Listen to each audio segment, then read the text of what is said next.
What's up, everybody? Joe Quills here with you. It is Tuesday night, another edition of the Joe Quill Show. And if you didn't see my logo there on Tuesday night, it means I'm going to be rebuilding all my channels, my different um presets that I have here tomorrow because for whatever reason, nothing is coming up. Like this one I'm about to show you. That's supposed to be the logo for the Joe Quill show, but it doesn't show up. Uh, and then I have my no don't mess with Joe thing that doesn't come up. Um, I don't know what's going on. Let me try something here.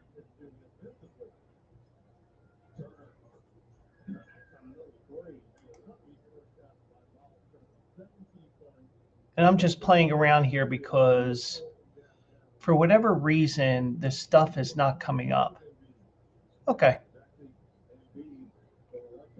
But it would work.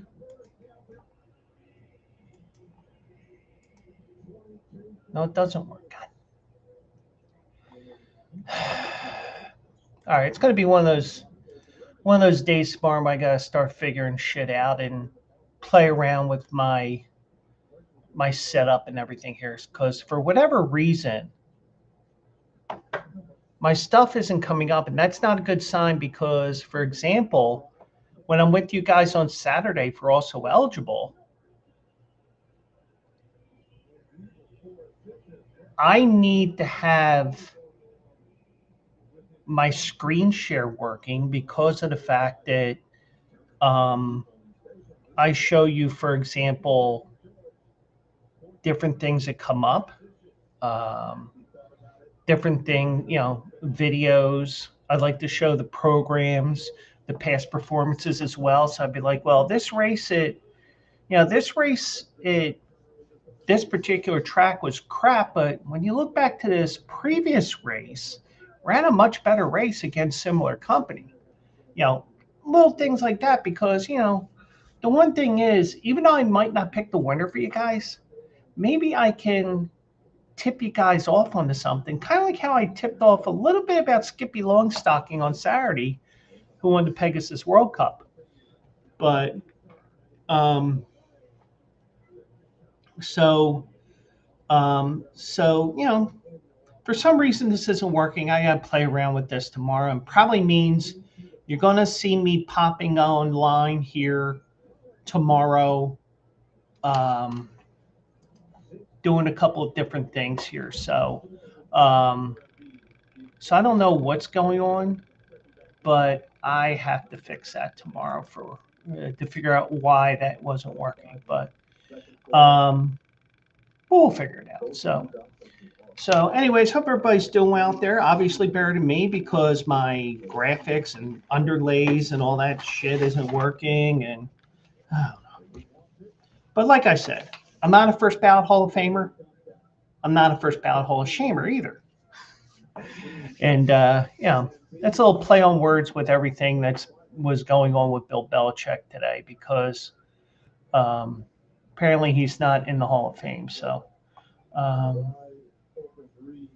And we'll get to that. And Optic Sport, welcome in. Hope you're doing well. People say he didn't win anything without Brady. True. We'll get to that. So yeah, we'll talk about that. We'll talk about Joe Brady becoming the head coach of Buffalo and a couple of different things to wrap up the Broncos season. After that loss on Sunday. So let me turn my TV down because I got the Sixers on because I didn't realize the Sixers were playing on regular NBC tonight because I'm a dope. But they're up 71-62 on Milwaukee here in the second quarter. So what? But Optic did bring up a great point there, Optic Sport. Optic Sport. People say he didn't win anything without Brady. True. But that's kind of like saying, maybe I'm not, maybe you could say that, Chuck Noll didn't win wouldn't have won any Super Bowls without Terry Bradshaw. But that we're comparing apples and oranges. And ironically enough, Terry Bradshaw, when he had Tommy John or elbow surgery in the early 80s, ironically, his assumed name they gave so he could have the surgery in secret and all that, his name was Tom Brady. So, but yes, I think this is going to be a shorter show tonight. So we'll get things started here. And, breaking news, still a ton of snow on the ground here in Philly. And actually, it was a blessing in disguise that we had that mixed to rain and mixed to sleet, freezing rain, sleet, all that stuff. Because, even though it's slippery as hell, if we had 9-10 inches of snow, you'd be sinking about 3 feet deep with the mounds of snow that are everywhere. But it is what it is. So, but great point by Optic Sport. Belichick didn't win anything without Brady, which is true. But I just think there may be even more to that, which we'll get to here. And that's a great point that they don't mention in this article here, is that Belichick didn't win anything without Brady. Now, granted, he did win. Now, not only did he win 6 Super Bowls as a head coach with Brady, he also won 2 Super Bowls with the Giants as an assistant coach, as a defensive coordinator. Now, granted, that's like me saying, I won the Super Bowl because I'm an Eagles fan. A little bit different, but you get the idea. He had a hand in the Giants winning, but so Bill Belichick has 8 rings, 6 as a head coach with the Patriots with Tom Brady, and 2, as I said, with the Giants. But he's not a first ballot Hall of Famer. Great point by Optic Sport there. Now, this voting was earlier this month. Now, they didn't release the results of this. The results are going to be revealed next week in Santa Clara, San Francisco, wherever they're going to hold the ceremony. The reason why I say that is because the Super Bowl's in Santa Clara, but it's still considered San Francisco, even though San Francisco moved 45 minutes south and all that. But Belichick fell short of the 40 to 50 votes needed for induction to Pro Football Hall of Fame during his first year of eligibility. And there's so many different factors there. Like, for example, all the Super Bowls with Tom Brady. Now, granted, I'll also argue that in a couple of those games, even though Tom Brady did come up big late in games, he needed an interception from Malcolm Butler in 49. Ironically enough, Patriots and Seahawks, which we're going to see in about 12 days. We're going to see we are going to see, I'll even throw in the Eagles when the Patriots won 24-21. And, the only call I hold over Andy Reid in Super Bowl 39 was that he decided to onside kick after that touchdown in the final 2 minutes, because you had the timeouts. Now, granted, you only had 2, I believe. But the one thing I said was, let's do the math here. They run it back for a touchdown, the kickoff, or, they get the first down. Congratulations, you win the Super Bowl. But the probability, in my opinion, was better kicking it deep and seeing if you can stop them or not. That's what I would have done at least. But, you know, but of course everybody would be saying, well, why is he doing this? Well, let's think about this. At least that's me. But the focus is on Belichick here. So Belichick received a call from the Hall of Fame representative last week or last Friday afternoon with the news he won't be inducted into the Hall of Fame in Canton. I mean, interesting that, you know, they call, you know, because I think the Baseball Hall of Fame, it's just like, you know, it's like waiting for that Uber ride that never shows up or something. You know, I'm making something up, but you get the idea. Several sources who spoke with the coach over the weekend described Belichick as puzzled and disappointed by his inability to secure support from at least 80% of Hall committee members. Now, granted, there's many different things that you could look at here, and we'll get to them. But, you know, you would figure he's in, but even with some of the things that they've done, I don't know if, you know, it's just like, nah, you're gonna wait, because they even did that with a couple of players. They made T.O. wait a year. You know, a lot of times, you know, if you look at the list of the Hall of Famers that got in on their second attempt, guarantee you a lot of the times those players be like, they should be a first ballot Hall of Famer. Why do we have to wait another year? At least that's what I think. But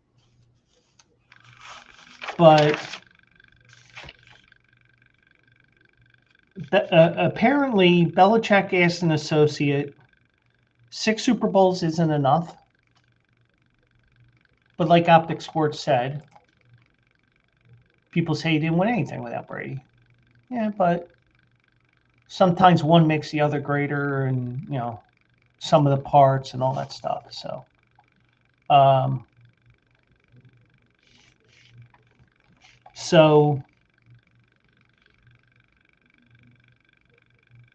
he said to Belichick said to another associate, "What does a guy have to do?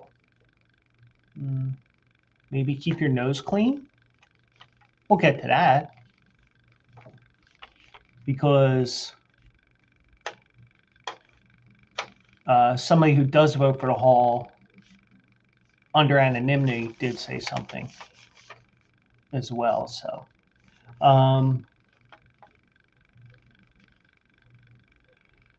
now a source familiar with Belichick's thinking said politics kept him out. He doesn't believe this is a reflection on his accomplishments. Fair. But a lot of times, I mean, now, like, for example, like T.O. was second year. I'm sure there's other people that are second year. I just don't know off the top of my head. T.O.'s the most significant one, because he said, yeah, I'm in the Hall of Fame, but mail me the Hall of Fame jacket because I ain't showing up. Typical T.O. stuff, but you get the idea. Belichick declined comment to ESPN.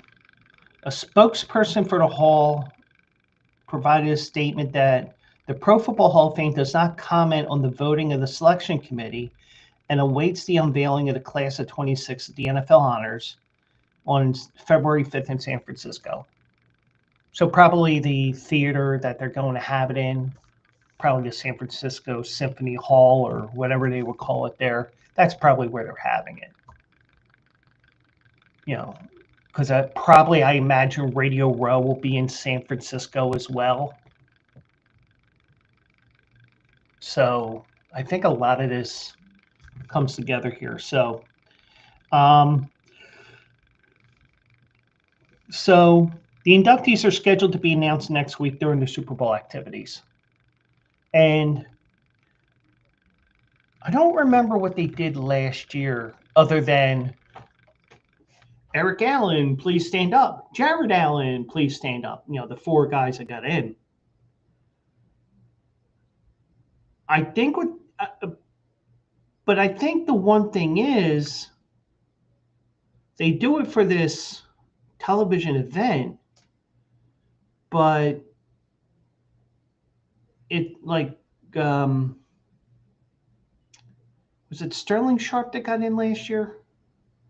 Because they filmed a video of Shannon Sharp going to tell Sterling Sharp he's in. But it's like, all right, well, the inductees know, but nobody else. It's like trying to not tell anybody, it's kind of like being on Survivor. It's like being on The Price is Right, Jeopardy. You can't announce any of it. I know 2 people that I know within the last year have been on The Price is Right. And my one friend on Facebook, he wasn't even on the show. I don't know if she was a girlfriend or just a female friend. But, they were in California in October, and they were there for the Phillies series, and we all know what happened to the Phillies. Exactly that. But yeah, so they said today, and then they said when the show was airing, the day of the show, oh, by the way, keep an eye out. So I'm thinking my friend got onto the show. Now you see his face a couple of times, but his friend, whether it's just a female platonic friend or a actual girlfriend or not, I don't know what she is, nor do I care, because your private life's private, and what you want to make public, you can make public.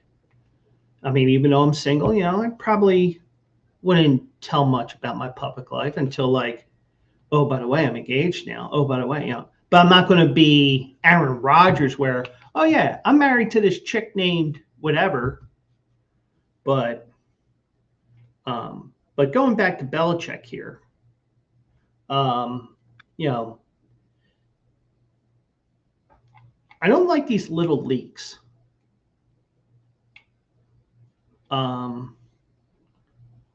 Personally, I would prefer that nobody knows what's actually going to happen. Sorry, I'm playing with my mini speaker in my hand. Speaker I'm going to be taking on a trip next month, and I've been using it. The sound is excellent.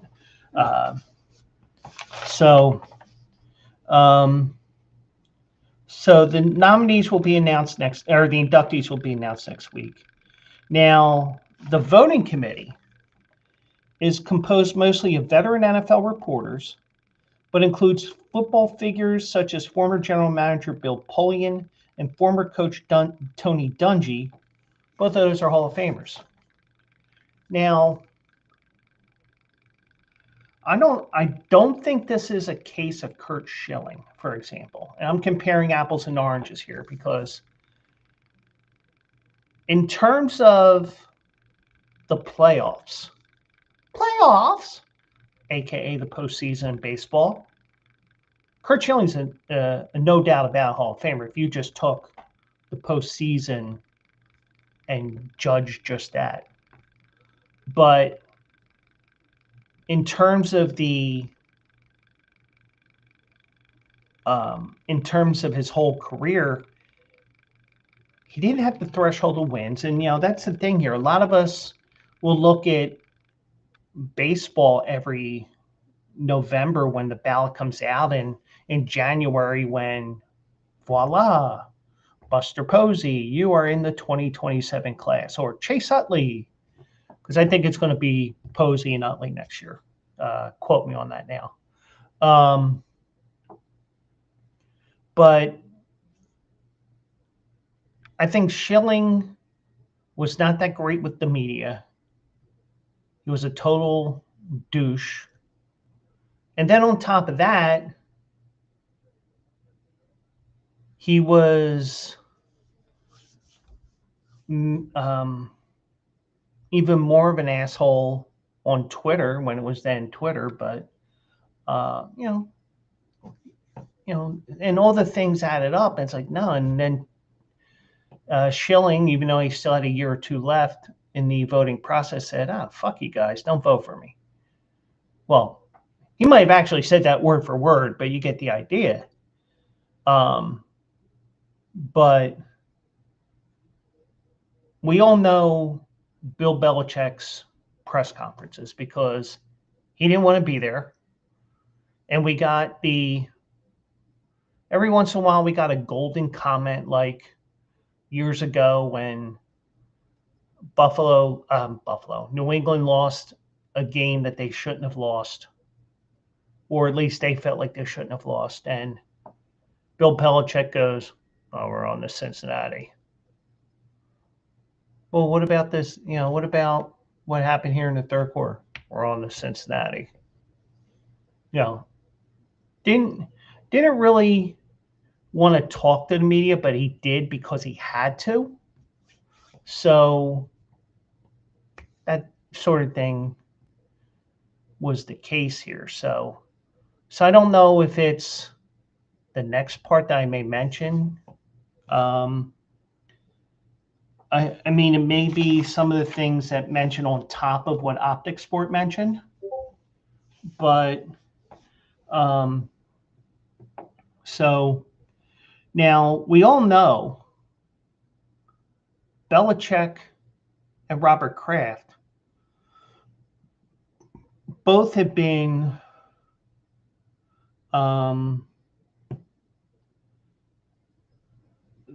bitter antagonists since Belichick left. And Kraft was a Hall of Fame finalist after 14 years of campaigning on behalf by his team of his team's longtime PR man and other supporters. Belichick and Kraft, the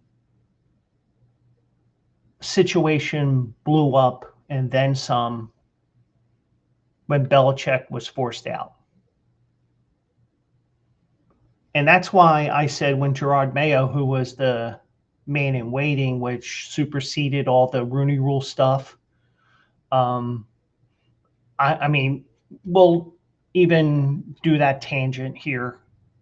I personally thought after Gerard Mayo was let go, even though Mike Vrabel's the perfect guy because he's the only Belichick guy that's really done something in coaching, even though he's the only guy, you do have, you still have a guy from the Belichick tree. And I figured what New England might have to do is just blow everything up and just go for a coach that has nothing to do with Bill Belichick and go for there. And for me making that statement last January, or even when I was doing the preseason stuff, making my predictions on the season, I have to give myself one of those. Because, I was way off. Now, nobody thought that New England would make it to the Super Bowl because, in fact, I shared this on, I might have saved it on Instagram, but it's a topic for next week when Mike's here, hopefully, weather permitting. The Patriots were 80-1 in the preseason to win the Super Bowl, and the Seahawks are 60-1. So That's the type of year it was this year where, you could have had one of these teams at a huge price. Now, granted, kind of like how I said last year with the NCAA tournament, last year I said there's probably going to be a course correction since since you had everybody's long shot that even you didn't think in the Final Four. Well, it got course corrected over. It was all favorites. But going back to Belichick here,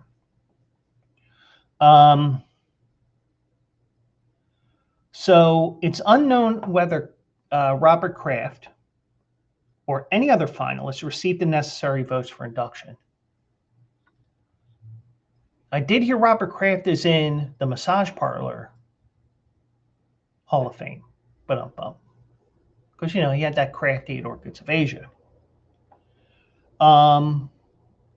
So the voters met from 10 a.m. to 6 p.m. on January 13th to discuss and debate the qualifications of this year's finalists. And that's what they do. They have a meeting and do what they have to do. So the discussion also included 3 seniors that went beyond the first set of Hall of Fame voting process. Ken Anderson, the Cincinnati quarterback, Roger Craig, the Niners running back, and the late L.C. Greenwood, who was a defensive end for the Steelers. Is L.C. Greenwood one of the only regular Steel Curtain guys that didn't get into the Hall of Fame? That's what it seems like to me. But so this is probably the reason why Belichick's not in, besides Brady winning the 6 Super Bowls for him. But then again, didn't Belichick draft Brady? Who knows? But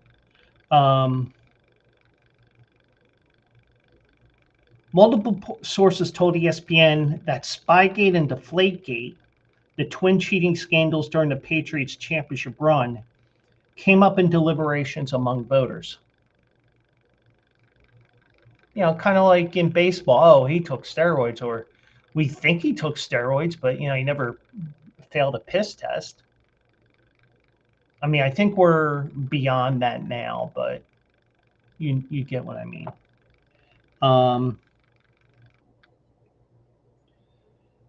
Now, a voter who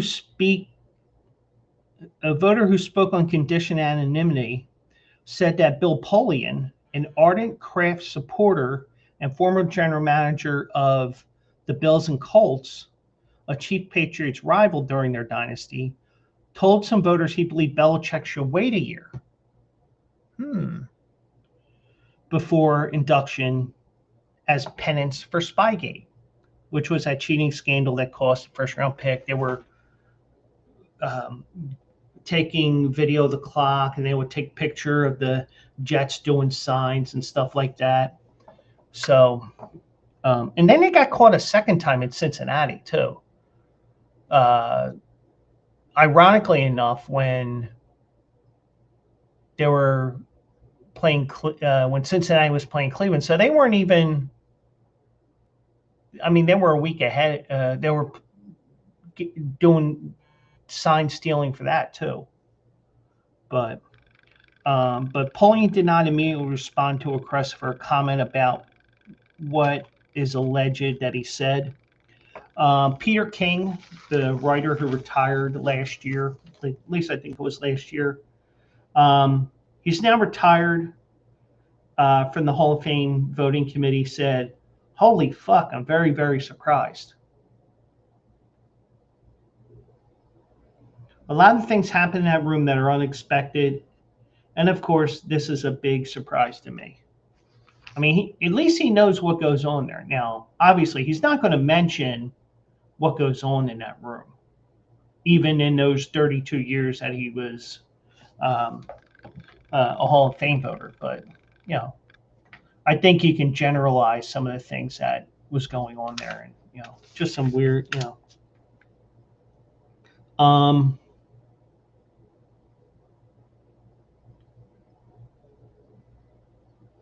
the animosity is played between Belichick and Kraft that has played out publicly since they parted ways on the Gillette podium in January 2024.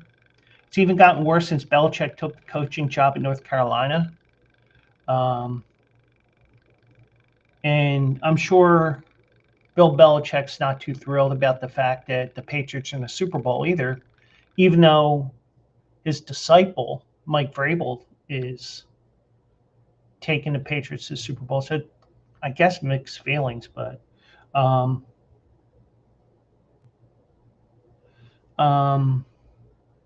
so for the second year, the finalists in the coaches and contributor categories,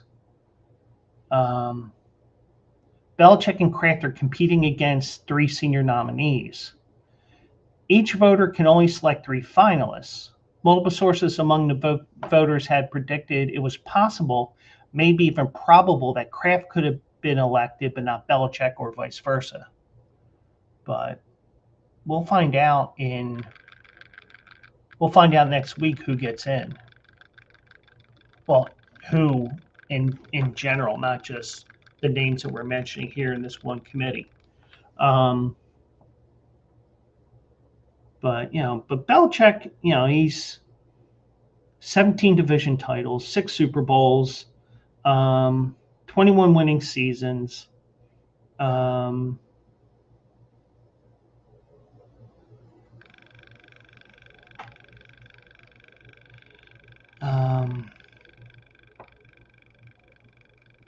Now, Peter King said, well, first of all, Belichick falling short this year means 3 other head coaching favorites will likely need to wait at least a year for their turn.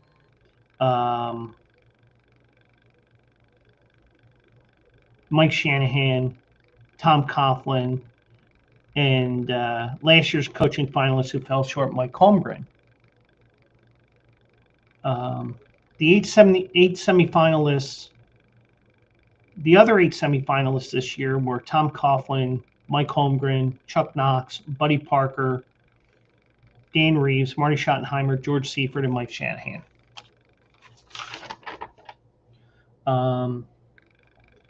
About these other coaches having to wait another year, Peter King says it pushes all 3 of these coaches back a year. You have to ask yourself, what does the coaches committee do next year? Are they going to again advance Belichick? Wouldn't it be embarrassing if they don't? The decision has a major impact just beyond 1 year. Yeah, it's got a ripple effect. And could be so many, somebody's leaking something. And, we'll see. I mean, do I think Belichick's a first ballot Hall of Famer? Yeah. He should be. Even though, like, for example, in baseball, we like to put asterisks on things, because how many years did we have an asterisk next to Roger Maris because he had 61 homers, and it took him 162 games versus Babe Ruth's 60 and 154.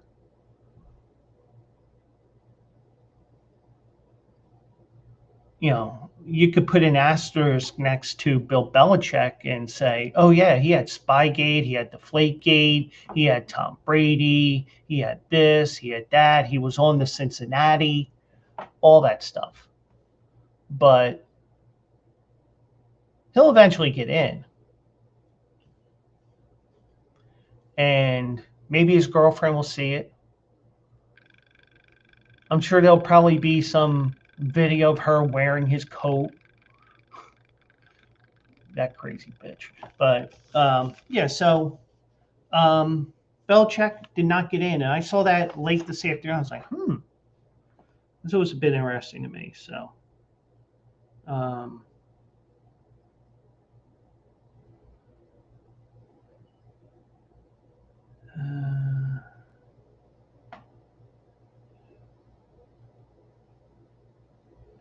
So I'm just peeking here, some little things here. I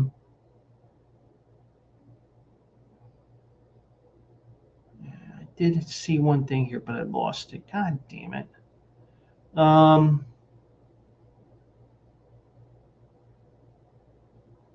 Yeah, that the Bill Belichick news came out at 5:17. So,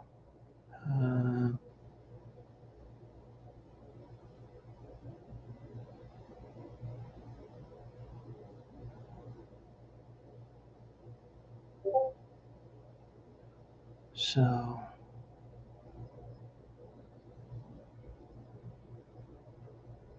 just looking here, I don't see anything else. I mean, there was one thing I saw that I wanted to take a peek at, but I don't know where it went. Oh well.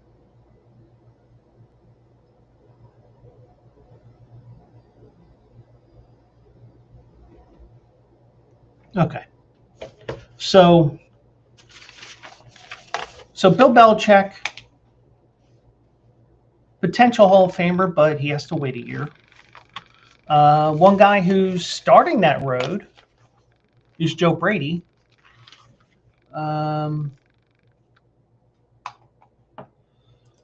There's a good question by ZHP Bart there. Bart, welcome in. Does football have a code of conduct?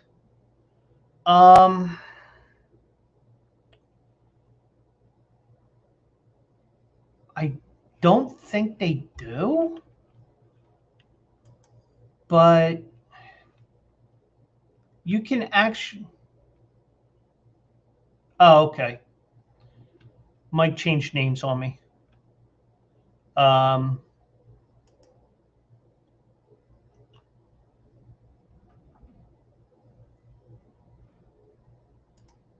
Don't mind me. I got a spammer here.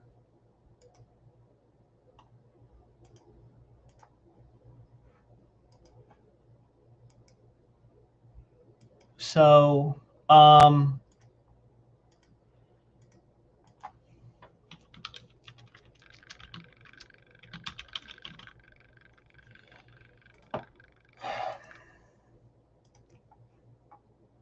I don't think.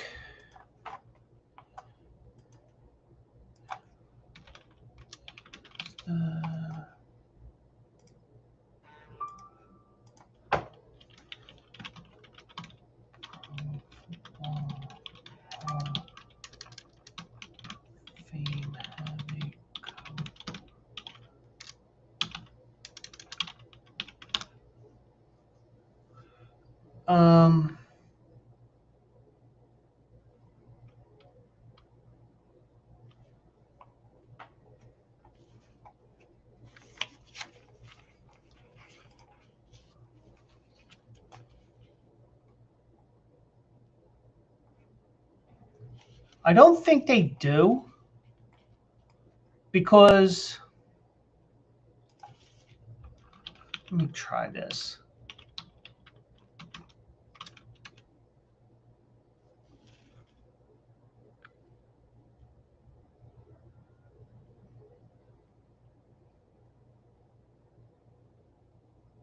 Okay, this may answer it, and hopefully, well, here's a good test because I'm going to share my screen here. And this is from the AI overview on X.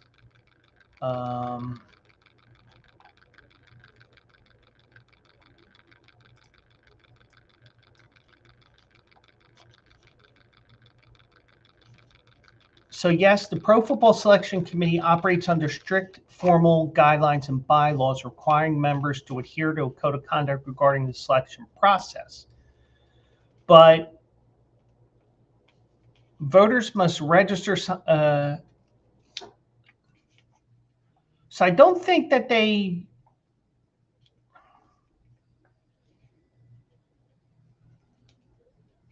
I think in regards to the selection process, yes, but they look. Committee members are instructed to only consider a candidate's professional football contributions, on-field achievements, and impact on the game, and disregard all other factors. So that is that answers a lot there.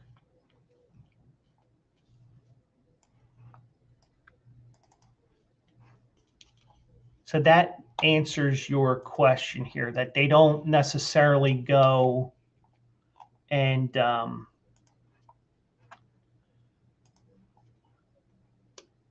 they don't go into that stuff. But if you think about it, impact on the game, you have the good aspect of the game, and you also have the piss poor portion of the game. Because, like, for example, you have the fact that Tom Brady, not Tom Brady, Belichick had Spygate, also actually had two versions of Spygate. And they all, because they also had the Cincinnati Cleveland game where a couple of his guys were in the press box, but, they were scouting Cleveland because they had a game with them coming up. But, but other than that, there's really nothing, that they, they don't look at Belichick's off-field stuff, but, they could easily say, well, guess what? We're going to make, like they said, we're going to make them wait a year because guess what? Spygate, Deflategate, all these controversies that he had.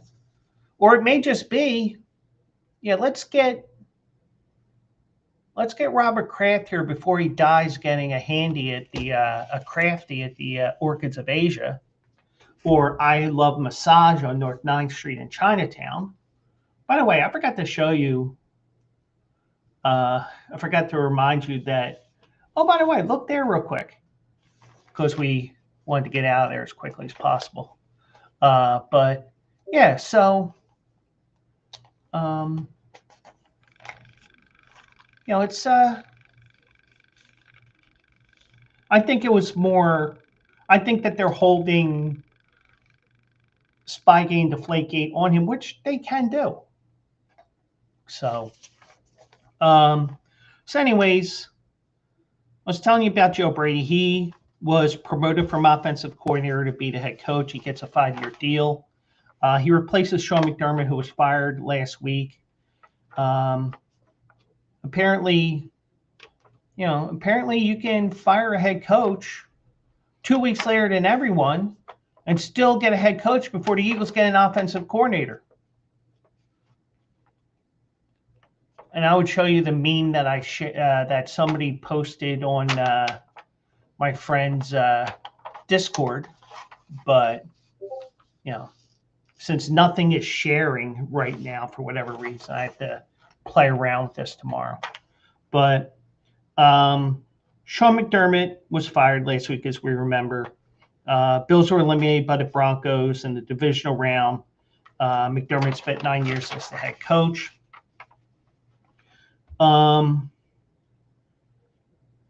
Broncos defensive pass coordinator Jim Leonhard is expected to be a leading candidate to become the Bills defensive coordinator next year.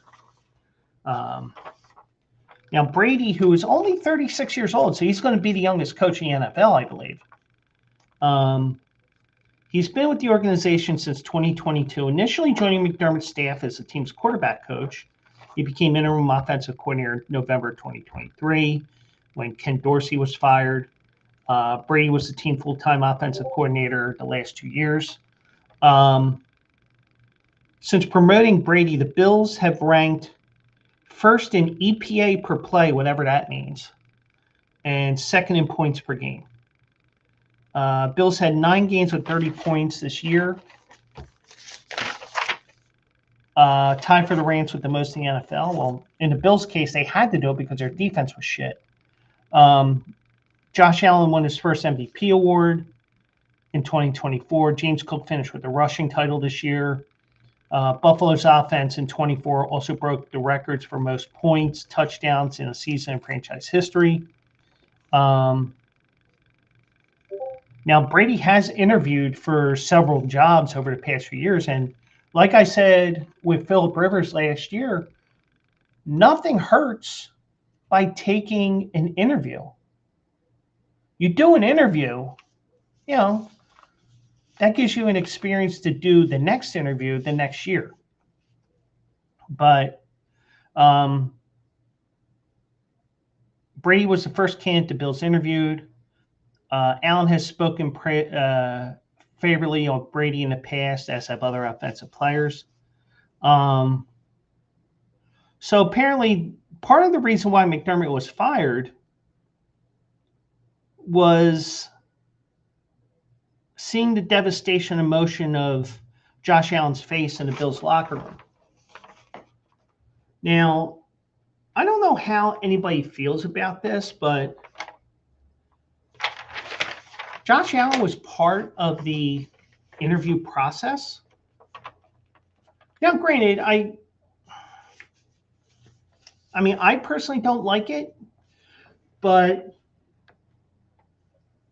I'll say that at least you don't have a younger quarterback. I think being in the league 9 years probably fits you in that range of getting that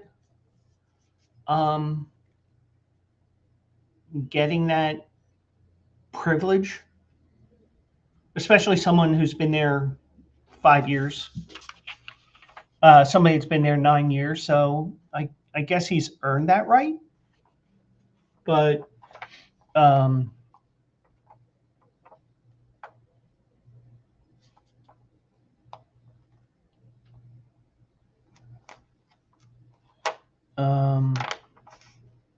Brady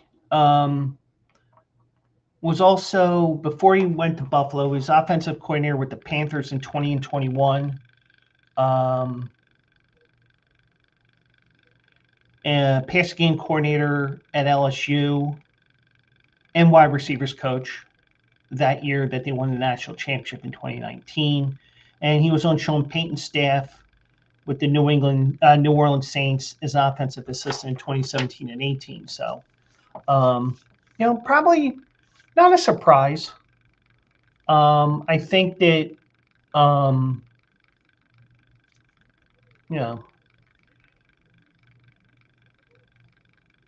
I think he'll fit right in. He's also young enough, could get his, do his thing there. So, Joe Brady is there. So we still have Cleveland. We still have the Raiders.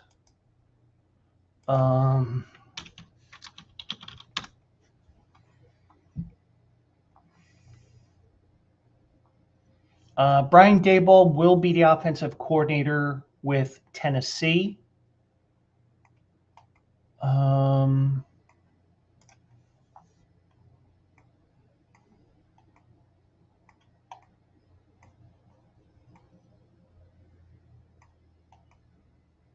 By the way, Jonathan Gannon was hired by the Packers to be their defensive coordinator. Good luck with that.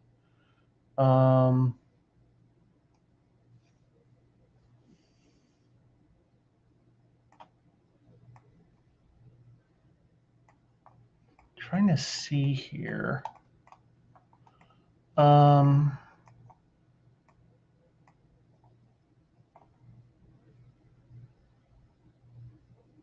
Arizona does not have a head coach right now.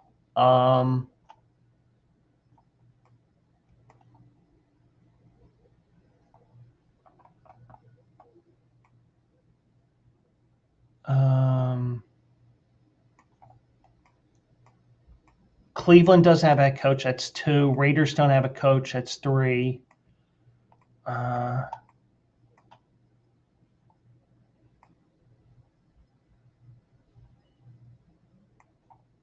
So you have 3 different. You have 3 jobs that are still open, but they're the 3 worst franchises in the NFL right now, in general, not just on the field.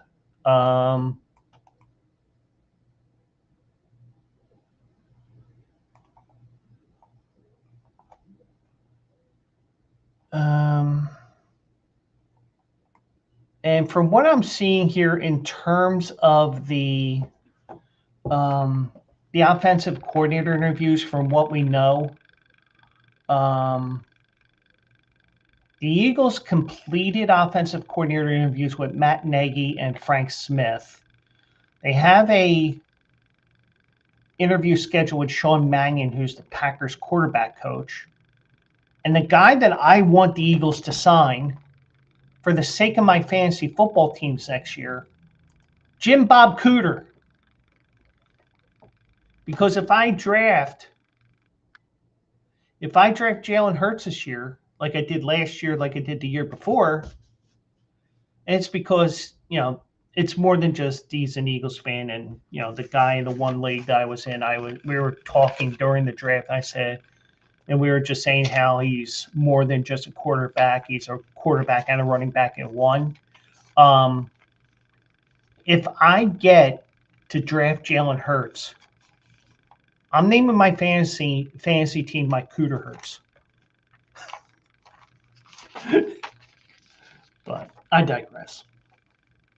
So anyways, just some quick notes on Denver here that came up here.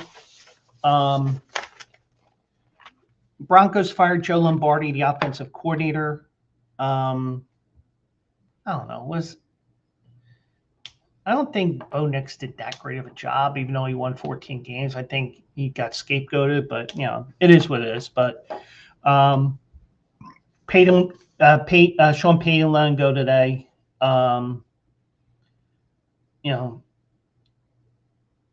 And in the second hand, even this statement's a little unfair because the snow started to kick in. So you had like Snowmageddon happening in Denver in the second half. Broncos only had 32 yards in the second half of Sunday's 10-7 loss to the Patriots. They only had one first down after halftime. They didn't have a drive longer than 17 yards in the second half.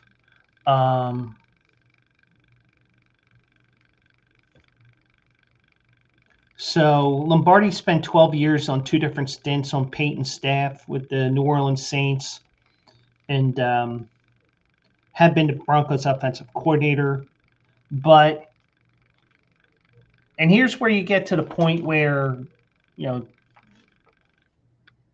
scapegoatism comment that I made. Sean Payton was the one that called the plays. But obviously you come up with the game plan and stuff like that, probably. But Lombardi was in the coach's booth and among those on the headset with Payton during the games, but Payton was the voice in Bo Nix's head. But, Denver did well because they had the number one defense, one of the league's best defenses. So, and they do have a couple of guys that they're looking at for OC right now. But Sean Payton has consistently said he will not surrender play calling duties. One moment.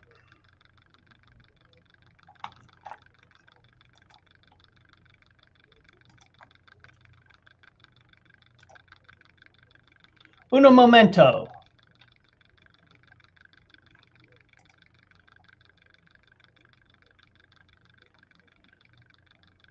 Because the one thing is,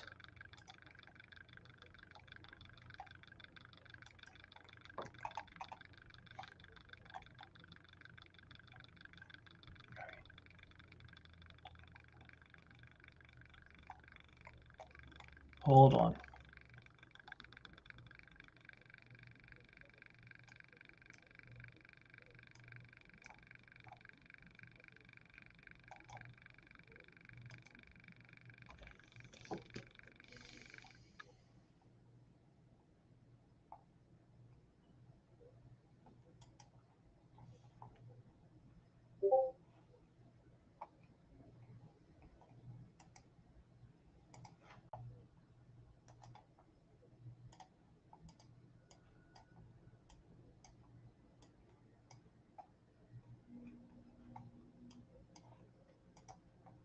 I'm just trying to get rid of the spam in the Bleacher Brothers chat here.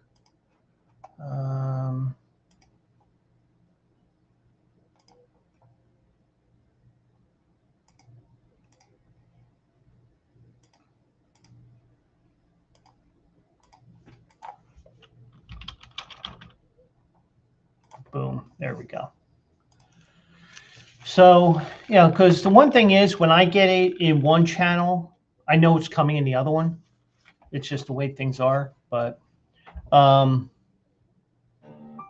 so the one thing is with Sean Payton is, unless he has a major change of heart, he's going to be the one calling the plays next year, no matter who the offensive coordinator is. And, some coaches do that. I mean, Andy Reid's done that for years. I think he occasionally let coaches call plays and stuff like that, but that's the case there. So then Sean Payton also said today that Bo Nix had a pre-existing ankle condition that made his fracture inevitable. Now, of course, because of the fact that, for example, we saw George Kittle blow out his Achilles. He had an ankle problem. And we can even go to basketball with Tyrese Halliburton trying to play through a strained calf. But the thing is, the calf is connected to the Achilles. And when I tore my calf, the doctor also checked the Achilles. But the thing is, in my opinion, if I would have blown out my Achilles, I wouldn't have been able to stand. But this is something different. So, which kind of made sense once you read the article. So as we all know, Nix broke a bone in his right ankle in the game-winning drive in the Broncos' overtime win over Buffalo. Some say it was when he was scrambling when they were about midfield. I say it was when he took a knee because 2 or 3 Bills were charging at him, and I think somebody did hit him. So I think that was the case. So Bo Nix flew to Birmingham last week for an operation performed by Norman E. Waldrop III, renowned foot and ankle specialist at the Andrews Sports Medicine and Orthopedic Center.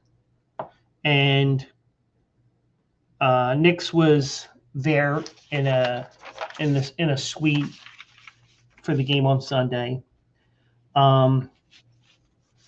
So Payton said the pre-existing issue made the fracture just a matter of when. And if that truly is the case, well, bad timing on that. I mean, it's bad timing even if it was in September. But you're that close to the Super Bowl. So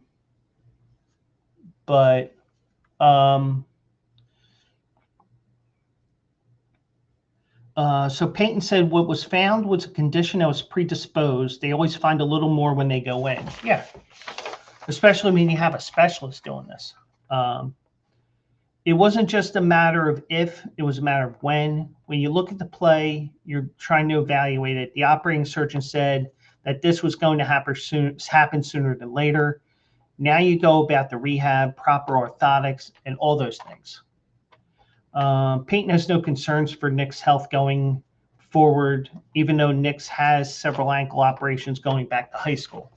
Ding, ding, ding, ding, ding.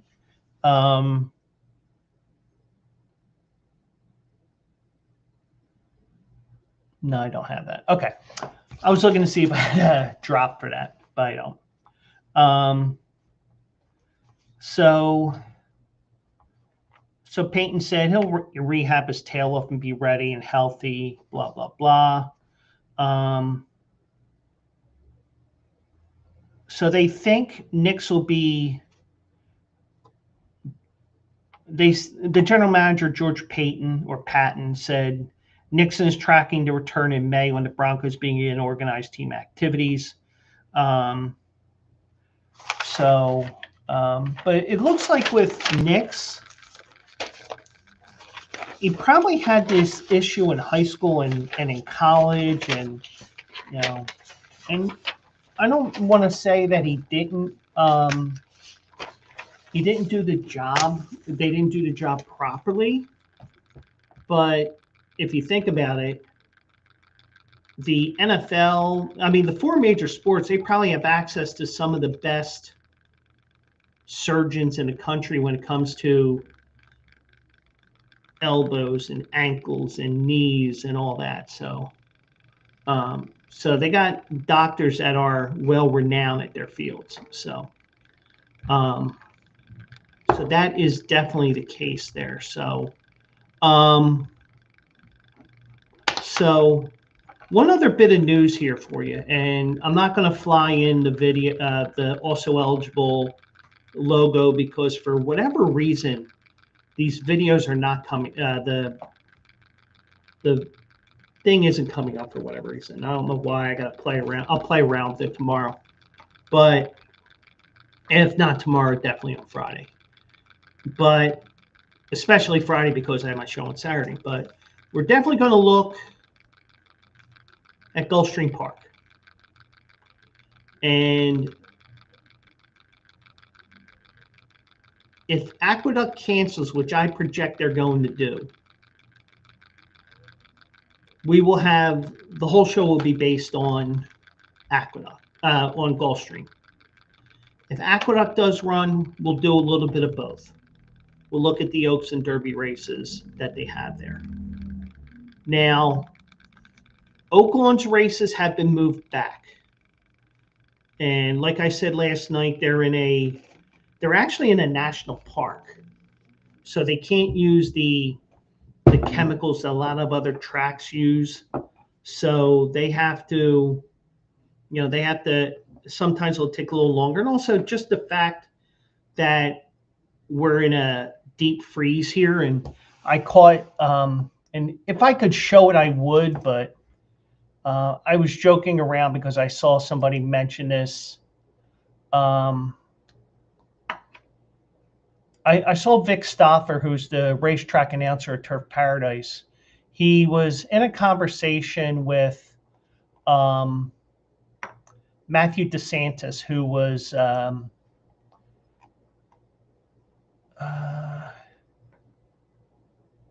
it was Ed DeRosa, who said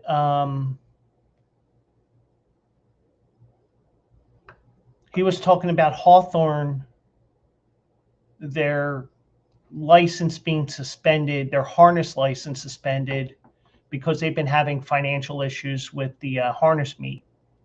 So Vic Stoffer said, Southwest Air has 6 nonstops a day from Chicago to Phoenix. So he said midway to Turf Paradise, and he was saying whatever. So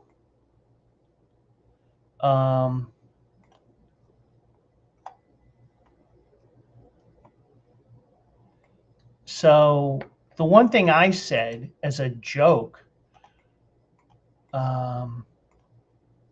so Matthew DeSantis quoted Vic Stoffer's post and said, for those who want to get away, which is an old Southwest ad, he said, I'm currently sitting in Midway, and this is a tempting offer to head to Turf Paradise. And I said, after Vic Stoffer posted a GIF of a guy waving somebody with the caption, hurry up, I said there, it's tempting for anyone in the eastern 2/3 of the country in this icebox. So I got actually I got 620 views because I got 2 likes and a repost, and Vic Stoffer has a larger net than I do with followers and stuff like that. So, but we're in this icebox here. We're some people have said it's Greenland getting even with us because of Trump and all that, but not political, but I'd laughed at it because sometimes even if it is bordering on political, it's a you can tell a good joke every now and then. So but they do have You know what? I'm going to try this here. You know what? Screw it. Let me try something here. If it works, it works. If it doesn't, it doesn't. So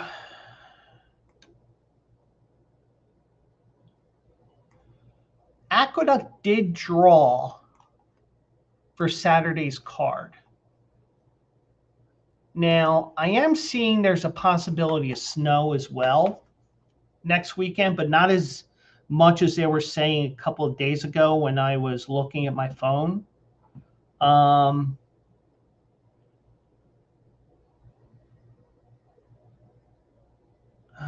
They're saying Saturday and the Sunday, not much.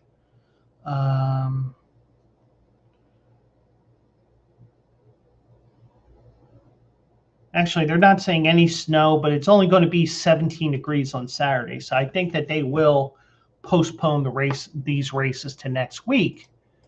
But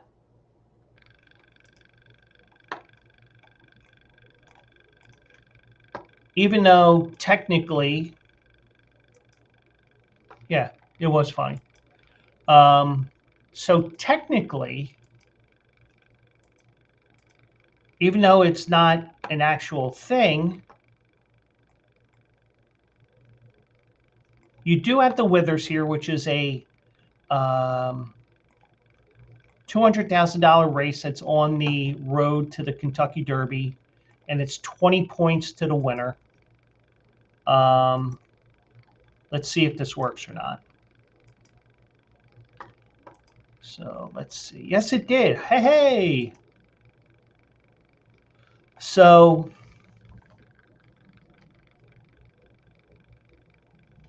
Schoolyard Superman draws the rail for this 1.125 mile race at Aqueduct. Now, mind you, next year, this is probably going to be a 1.16 mile race at Belmont because they're shutting down horse racing operations at Aqueduct after this. But you got a field of 8 here, and I guarantee you right now, even though Mailata is a Parks horse and it's obviously named after Jordan Mailata, I guarantee to you this horse is going to get played because of the fact that this horse won his last race by 19 lengths. But when you look at the chart for that race, he only beat 2 horses. He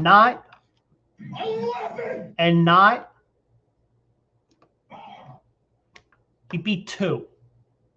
I mean, but as we all know, nothing is cool as 2 chicks at the same time, man. But Schoolyard Superman is entered, and I imagine what will happen is if this race gets postponed, if this card gets canceled, they'll probably move it to next week. And I'm just looking to see what the weather would be like. Just a guess right now, since we're so far out, we won't have that on the app yet. Oh, shit. They're calling for snow in New York next Thursday. Congratulations. So we're in a deep freeze right now. And we may actually get the freezing in New York on Tuesday. And we're going to get the 32 in Philly next Tuesday right now. So, but it's so far down the road with that. And even Saturday and Sunday right now, who knows what's going to happen. But Schoolyard Superman, part of the Bleacher Brothers stable, even though Bleacher Brothers stables isn't really a thing, it's just the horses that AJ put his money into. He will be running in the 8th race or 9th race at Aqueduct, and if that race happens to run, then if they are going to run that race, which I don't think they will because of the extreme cold, we'll cover it. But if not, we do have a contingency plan in place. Gulfstream has 5-6 races, and we'll look at that. And for whatever reason, none of my things are working right now. So I got to play around with that. So this is a quick episode here. Do appreciate everybody. And we'll do it live tomorrow. Or not tomorrow, Thursday, excuse me. Give me another one of those. And we will do it live. And we'll do it till we get it right. And that will be starting at 9 p.m. Eastern. And also eligible will be Saturday at 10 a.m. Eastern on these same channels. And let's have some fun. So do appreciate each and every one of you. And